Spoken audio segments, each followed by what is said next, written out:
नाशिकमधील सातपूर रोड परिसरात दूषित पाणी पुरवठा होतोय। त्यामुळे नागरिकांनी पाणी पुरवठा विभागाच्या अधिकाऱ्यांना घेराव घालत जाब विचारला। नागरिकांना दूषित पाण्यामुळे होणाऱ्या आजारांचा सामना करावा लागतोय। याबाबत पालिका प्रशासनाला वेळोवेळी विचारणा केली असता अधिकाऱ्यांकडून उडवाउडवीची उत्तरं मिळत असल्याचं नागरिक म्हणाले।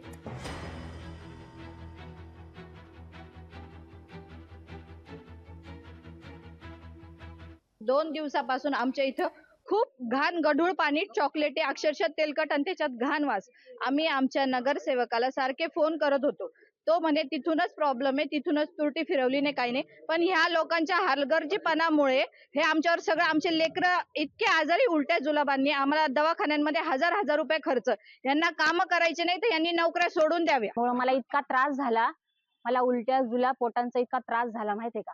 डॉक्टर म्हटले पाण्यामुळे हा प्रॉब्लेम तुला झालाय। मला पाणी उकळून त्यांनी प्यायला लावलं अक्षरशः। त्याच्यामुळे मला घरात सलाईन लावली गेली होती, दवाखान्यात मला खरं ऍडमिट करायला लावलं होतं डॉक्टरांनी। सगळे सोसायटीचे मेंबर इथे कंप्लेंट करतायत। 3 दिवसापासून असं चालू आहे आणि अजून कमिटमेंट देत आहेत की आम्ही करतोय आणि 1 महिन्यापासून जर गढूळ पाणी होतं तर ते पाणी खाली कसं काय केलं डेप्युटी इंजिनियरने? जर इथं बसून राहतात हे लोक, डेप्युटी इंजिनियरचं काम नाही का? डेप्युटी इंजिनियरचं काम आहे सगळ्या गोष्टींचं सगळं बघायचं। लोकशाही मराठी ऐका, पहा, जागरूक रहा।